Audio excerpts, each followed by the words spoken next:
Hey everyone, welcome to our small footprint. My name is Nyssa, and if you're new here, we are a family of 8 who live off-grid in Australia.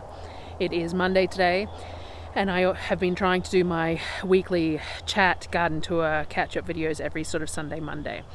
So because I don't have anything else out set up for tomorrow, I have done some notes for a voiceover, but I haven't filmed them yet, so I thought I'd do my quick chat, catch-up, show off the garden, things sort of thing. These weekly footage of the garden is going to be helpful for me, I hope, next year when I can track some of the things. I've got some detailed notes written down as well, but to be able to track when I planted things out and how they did and when I started harvesting. And I actually bought a fishing scale, a waterproof one that I can put in the hothouse so that I can actually weigh the produce as I take it inside too, just out of curiosity to see what I'm doing, especially as for comparisons for some of the tomato varieties. Because whilst I like to have lots of variety, I can have 1 or 2 plants of each variety and then have a bulk of the plants that are going to do the best for me, if that's what I need to do, depending on quantities that I get and things like that, especially with limited space. So, quick spiel for anyone joining for the video today that hasn't seen one of my my garden tours before. We used to have a market style garden, rows of exactly the same plants, row after row of the same plants. I'll put a quick couple of photos in here, which I do most of these videos.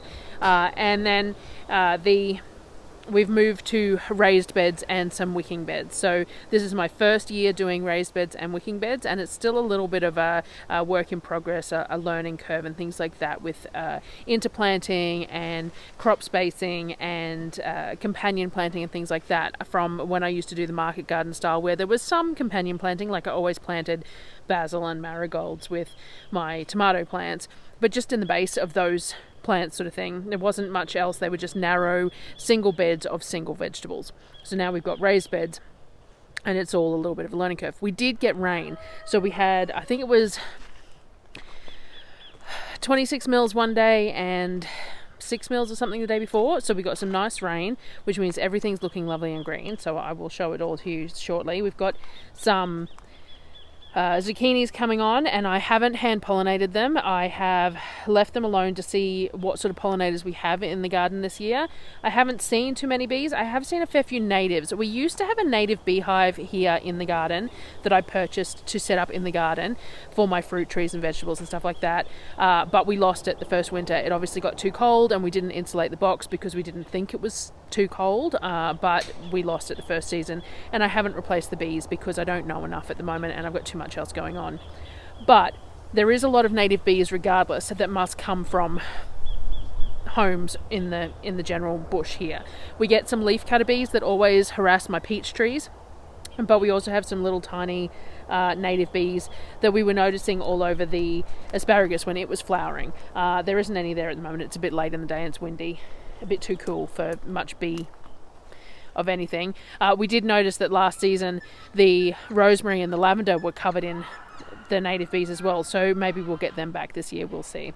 So for the moment I haven't been hand pollinating anything, and I'm just seeing how it goes, and it looks like they've been pollinated. The zucchinis, I have to wait and see, because they get to a certain length and then you can see that they haven't been pollinated, and I don't know what length that is for these particular ones, so I'm going to wait and see, but I'll show them to you as well. I did a really good prune on the tomatoes the other day. I took bunches of suckers off and cut the leaves that were towards the mulch. Because it was going to rain, I wanted to make sure that I took the leaves off that were close to the mulch so that we didn't get splashback and then potentially fungal issues, because that can happen. If you have splashback on the leaves, then the bacteria in the soil and all that sort of stuff can cause fungal issues in your tomatoes. So you want to try and keep the bottom stem of your tomatoes without leaves so that they're not touching the ground, so that you don't have that. Though I have noticed there's a few that I missed walking through here, but I got some done. And I got my other 2 beds planted out as well. So we've got all the tomatoes that I'm going to plant it out now. I still have some seedlings though, but I don't have any plans. Of anywhere to put them at the moment, so we'll see. I'll coddle them for a bit longer, and if I figure out somewhere to put them, I will. Otherwise, I will gift them away to someone local. So I got all the tomatoes out that I'm going to get out. I still have a fair bit of basil to go out, some peppers and things like that. It's still just, I'm getting there. But I have made some progress, which is nice to see. So I'm going to turn you around and give you a look at this week's garden. So this is week 5 of the 2023 garden, and that's how I'm going to track them. That's how I'm going to label them and track them. I'm just going to label them with the week that it is of the 2023-24 year, and then that way I can come back and have a look at the comparable dates and see how I'm going. Everything this year is going amazingly compared to last year. Last year was a complete and utter failure. So with issues from the beds just not working, the in-ground beds that we had issues with pill bugs. There was a lot of issues last year, and I pretty much didn't harvest anything. So we're already well and truly doing better than last year, but some things are doing really well, and it's quite exciting. So let me turn you around and show you what I got done this week. So I got the last 2 beds done, same as last week. All these beds have been filled, so there is bags and stuff everywhere, and I haven't bribed a child out to pick them up for me yet. So I got the last 2 beds filled and partially planted out. We're doing delicatas in the corner so they can cascade over the end of the beds. I've got this was my mystery pepper plant, so I'm not sure. It could be an Aji pineapple, it could be an Aji mango, or it could be a sugar rush peach. I don't know what sugar rush peach looks like because I didn't manage to cultivate any more. It resembles the Aji pineapple though, so it could just be that, or it could be a mango. I don't know. It didn't have a label on it, so I'm just popping that one in there. We've got some nasturtiums and then some more tomato plants. So this row we've got a mix of things that I had left. Everything was yellowing a little bit in the pot, so this needs a good prune. They did get fertilized when they were put in there, but I'm going to keep an eye on them. We just had all that rain too, so I will come through and fertilize them again probably tomorrow. So we've got a couple of pineapple tomatoes, a lucid, a couple of rouge de Marmande, a couple of German Johnsons, and these were the 3 Kellogg's that I managed to coax. I just put them out at this size. We'll see how they go. That's another reason to cultivate some of the other ones that I've got, just in case these don't make it. And we have ants everywhere at the moment because of the rain, so that's just what it is. Some more of the nasturtiums. That's a Alaska variegated one, I think. So this bed is cherry tomatoes. So we've got sun golds and Tommy Toes in this. I think there's 3 sun golds and then 7 Tommy Toes. So all just the heavy producing, tasty cherry tomatoes. We've got some basil in here, but I haven't got any further on this bed either. There's a marigold in the middle there too. The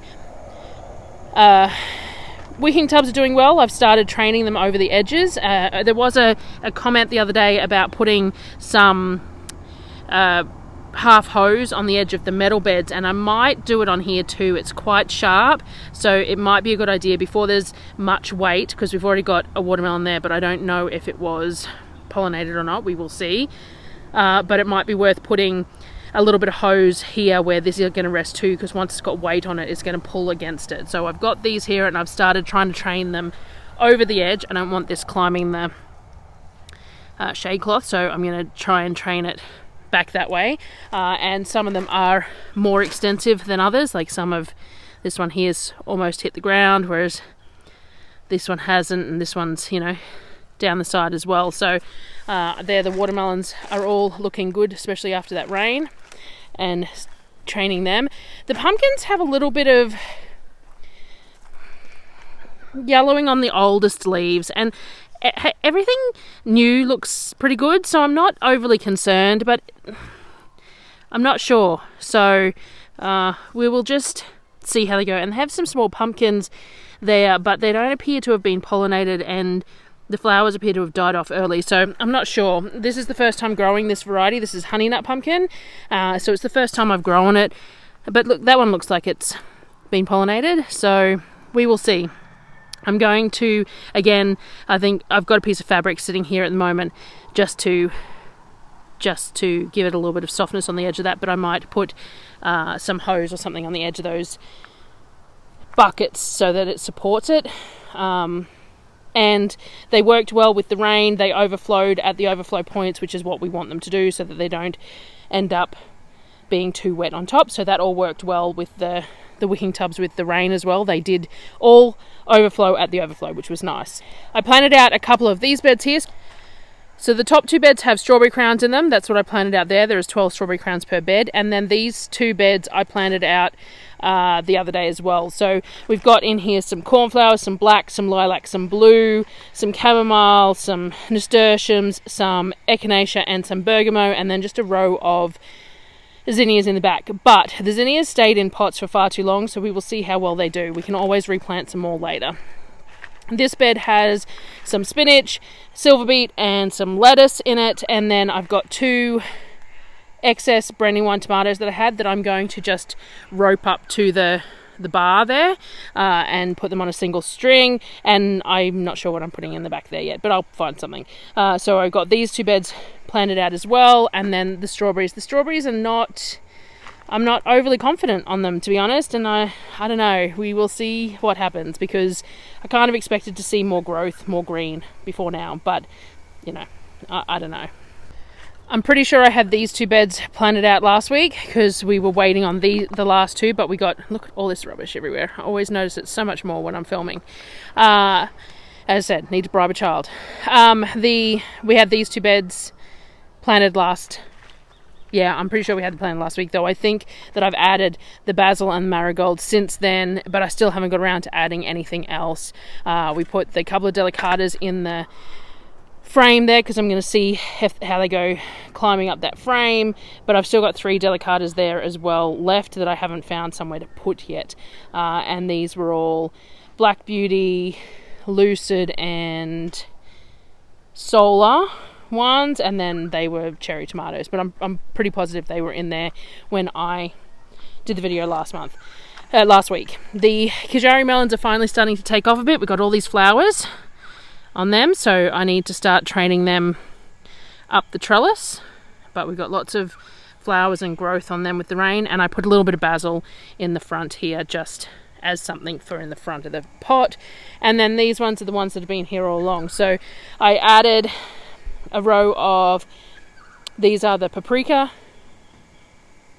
peppers in the front here, and we're getting lots and lots of fruit on these. These are the paste tomatoes, so we got lots and lots of fruit on these, but we have lots of trellises of flowers on them as well, and these are doing really well. There's not anywhere near as much curling on these as some of the others. There is some still, but nowhere near as much as on some of the other tomatoes. I'm still not real sure what's causing it, because we've just had all that rain.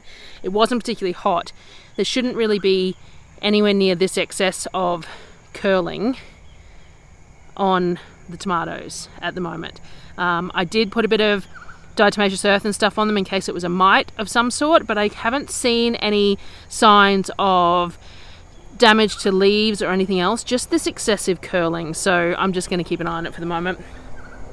So these were all the paste tomatoes, and they are all starting to fruit up and flower, and it's nice. And then these ones were more jalapenos in the front here. I planted out some spare cabbage and broccoli that I had in the hothouse to go in the spots that hadn't been doing very well, and this cabbage is actually starting to take off quite well, so I'm pretty happy with this. This is nowhere near as eaten as the other stuff, and I put a couple of dill plants in the middle here to help with that as well, and so I'm pretty happy with how this is looking at the moment, considering how bad it looked initially. This bed, again, the same sort of thing. The rain has done a lot for these beds, so I think a lot of it was just that they weren't getting enough top watering. There was just not enough water hitting the top for the size of the plant. So I did fill in some spots that had died. There's some extra cornflowers in the corner that I just planted out because I had them and some of them had died off. But nearly everything has recouped. So we've got silver beet and zinnias. I did plant a few extra zinnias in there because we did have some of them die off. There's some lettuce, and this is a spinach, and it's all starting to really, this one here died, but other than that, most of it is doing quite well. So I'm just going to see how it goes and fill gaps as I need to. The zucchinis are doing fantastically. So look at just the massive amount of growth. I'm going to try and find a screenshot from last week to show just the massive amount of growth from 1 week to the next on the zucchinis. It's just amazing. So this is the Cocoselle zucchinis. They don't have much fruit on them yet. Lots of male flowers, but not so many female flowers. Let me go around the other side so I can actually see in there. I haven't started training them up the trellises very much yet because they just haven't got that little bit of length on the stem that I need to be able to start tying them up, but it won't be long. They don't have... oh, there's a zucchini there in that one. So there is some coming out, but not very many yet. This was a week or so behind these ones. So these ones are the all green and the Lebanese, and again, look at the massive amount of growth. And we've got quite a few zucchinis on there, and they look pollinated. So we shall see, but they definitely look like they're doing okay. So we've got the Lebanese ones, and then there's some all green ones as well. So we've got both the pale ones and the dark ones in this bed, and they're all progressing quite well, and they look like they're pollinated. I won't make the call just yet. Need a bit more size on them, but they look like they might be, so that's exciting. The cabbage bed that has been the bane of my existence, so we still haven't covered this bed because we couldn't find those saddle clips. Now realistically, someone said I should just throw the netting over it, and I totally should. I have to get it out of the hothouse and just do it. Just throw the net over it and it'll be fine. But in the meantime, I've been dusting them with diatomaceous earth, and it's got a mix. It's a mixed one with some pyrotherins in it as well, I think, in the middles to try and keep everything off where the head's forming, because that's the main thing, is if they chew the head right down, you get nothing out of them. But some of them are quite severely chomped on.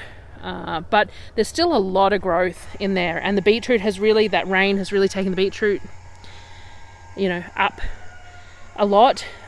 Some of them are a little bit shaded by leaves, and they haven't taken off as well, because cabbage just gets so big. But most of them are doing quite well, and I actually thought I should come out here. I should make a frittata, and I'll come out and grab some beet leaves and a few of the excess silver beet leaves and make frittata with that, because that's always really nice. And the leaves on the beetroot look so lovely and healthy at the moment, so that's really nice while we don't have much else in the way of leaves. But some of the heads forming look quite good. Like this one doesn't have a whole lot of damage either, but we will just see how they go. Cucumbers and beans beds. This is just, every time I come out here, this is pretty amazing. So the beans were looking quite ick for a while there, and I think it was a lack of water because they've really perked up with the rain. We're still waiting on that irrigation pipe, the drip tape. I have emailed them again today, so I ordered it on the 10th. It hit Toowoomba on the 19th, and we still don't have it, and I'm really getting frustrated with that. But I keep on sending emails and not getting replies. So we've got some lovely looking cucumbers that I left. The kids saw this morning, and I said leave them, I'll pick them while I'm out here, because that's always fun. So the kids will enjoy eating them. I think there was another big one over here. This one probably got a little bit too big, so that one. So the kids will enjoy chomping on them because they love cucumbers. I'm not weighing or tracking cucumber harvest because these were just a last minute plant. It gets a bit warm for cucumbers, generally speaking, pretty quick, and I just wasn't sure what I'd get from them. I have been cutting the side shoots off that head towards the beans, but I decided to leave some of the back ones off because they won't fruit for an extended period of time because it'll get too hot. I decided to leave a couple of side shoots off here because I don't have to walk down this side of the path. I can walk on that side of the zucchinis and then on that side of the bed. So even if they grow along the ground here a little bit, then that's not such a big deal. Or I could string some more rope up, I suppose, and put the side shoots on the rope as well. Because all I've been doing is the twist method. So as they get a little bit taller, all I do is I just twist them around the rope like that. I start with a clip at the bottom when I first get them, and then all the way up. The rest of the time I just come along and twist them around the rope. So I could do the same sort of thing with the side shoots if I wanted. Too much foliage can cause some issues as it gets hotter though, so I may just come through and cut them off.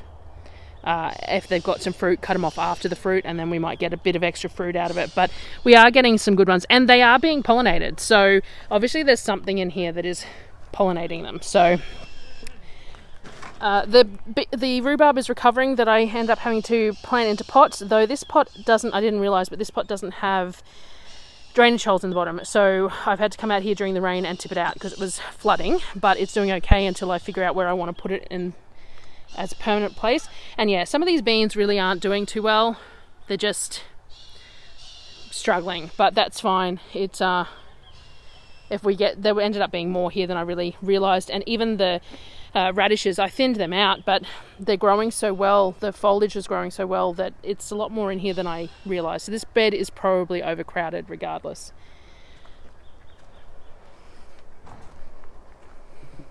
So the only other beds are the original tomato beds. So these are the Brandywine tomatoes. Most of these I've allowed a second leader to grow, partly laziness and partly a concerted effort to try and get more out of them, because we still have, these have got a lot of this curl issue too, and I'm just not sure what's causing it, as to whether, I don't know, but they got lots of trusses of flowers, so I'm hopeful that we still get plenty of fruit out of them and that they extend further. I'm not sure, but the peppers are doing the same. They've got that curl on them, so I'm not sure. The basil has recovered. It went a little bit funny, but it is recovering. We've got Thai basil and the lettuce leaf basil. These were all guajillo peppers and all the Brandywine tomatoes, and as I said, they're all curling, but they all have flower trusses, so I don't know. So I went through and pruned the bottom of them up to the first flower truss as well with the rain, and then the other bed is the mixed one. So there was pineapples, German Johnson, Rouge de Marmande, and something else. German Johnson maybe? I can't remember. I've got it written down, but there was 3 of each, I think, in here. And again, they're all doing well. We've got some fruit on some of them. We've got plenty of flowers, but we do have this curling that it's quite significant, and I'm just not sure what's causing it. So it's a bit sucky. The Aji pineapples are doing well, and then these were some jalapenos as well in the middle, and then I didn't end up planting them out in the other spot, so I might put something small in these spots as well, maybe a cluster of radishes or beets or something, I don't know, we'll see what, but I might put a couple of things, maybe just radishes, just your 4-week radishes, so that they don't have too much foliage to interfere with everything else. So other than that, we have this space that I haven't even tidied up yet. So we've got old netting and everything here. I could just drag that netting over to the cabbages, actually. I should do that. So this is where we had beds before, not putting in-ground beds in anymore. So this space is empty. Eventually, I could put another couple of the raised beds here and things like that, but for the moment we're just leaving it empty. We do have these beds through the middle here that we've had here for all along, that I'm going to put some of my perennials in. So I've got quite a few echinaceas, and I've got some bergamos and things like that theoretically should self-seed and come back if they don't cope with the winters. So those sorts of things. And I've got a big peppermint plant that I want to put in a bed so that it has plenty of room to expand within the bed but doesn't take over. We've got a big rosemary here, so I pruned that back really heavily not that long ago, and it's coming back nicely. We have a couple of lavenders here that they seem to be coming back okay. This one in the middle doesn't seem to have any new growth, but the ones on the side do. I pruned them really heavily, but I was a bit slack and it was a bit late for me to be pruning, and this bed was really low, so I've only just added some compost and stuff to this bed. This one used to have lemon balm in it, and a couple of other things, I think, but as you can see, the bed just dropped levels and it hasn't been getting watered because it's out of the way. So I'm going to top both of these beds up and plant them out with herbs again. We've got a giant, very poorly looked after aloe in that corner there that I need to pull out and divide, and we've got this, we had a branch fall here, so we need to adjust this too because the pig pen's right there. And then these beds I'm going to put more herbs in. So we did have yarrow and some mints and some marshmallow and all sorts of things in these beds, but they were very heavily neglected. So we're going to put some more of this. I've got a couple more bags of this compost soil, the active grow stuff, that I'm going to spread between these 4 beds and plant them out with more herbs and stuff. And I'm going to do the same thing here as I'm doing with in the middle of these beds. I'm going to put one of the barrels here with the drip irrigation that will go both ways. The herbs don't need watering anywhere near as much as the annual vegetables, but any water is going to be worthwhile to help promote the growth of these herbs and maintain them. So, and then over the winter I can still keep the beds damp doing that, and that will be beneficial. So that's where I pruned all the rosemary. It didn't even make it into the house because I already had massive amounts of rosemary. But yeah, so we're going to fill these beds. And again, we've got all this space here that was beds originally, but we're not doing in-ground beds. So it's all just been, this is the very far corner. The hose doesn't reach up here at the moment. So it's all been very neglected. But I can always put raised beds along here if I want as well. This structure is the structure that was our very first garden. So this structure here was all we had as the first garden. I'll put a quick screenshot up. So we've expanded from this garden to all the way out here. But it's just such a mess. It makes me not want to share it because it's such a mess. But at the same time, this is real life. So, and as I said, need to bribe some children with getting all the rubbish out of here and stuff like that. So other than that, so that's the garden for this week. Other than that, what have we got in the way of news? I don't think there's too much. We have eggs in the incubators. We ordered a new pool for the kids that we'll put up. It's on order from Bunnings, so it's a couple of weeks away. It's a special order. So we'll have that to put up for the kids this summer. We moved the baby chicks out into the tractor, and we've been processing some of the excess roosters today to rotate pens around and things like that in preparation for moving chicks, the rooster and then the chicks into the tractor, and then when the next lot hatch we'll need to rotate again and things like that. So some of the roosters were processed this morning for that as well, and yeah, not much else has been going on other than that. So I've got a couple of food videos ready to go to come out, so I'll get them out as soon as I can. And then we're not getting a food hamper this month because the Aberdeen Pantry, Lois and Peter organised a whole lot of food for people who were impacted by the fires. A lot of people lost power for 4 days and things like that. So they organised a bunch of hampers for the people who were impacted by the fires and stuff. So they're not running a hamper this month, so I won't be able to share that. But our groceries are only 4 weeks away, 4 weeks apart at the moment. So the groceries are actually only, I go next week. Came up awfully quick when it's only 4 weeks. So I'll have to start planning for that shop and stuff as well too. So I'll share when I do that. I'll try and do a proper inventory and stuff this month, which I didn't do last month to share. I'll try and get that done this month so I can show everyone how we do that as well. But I think that's it.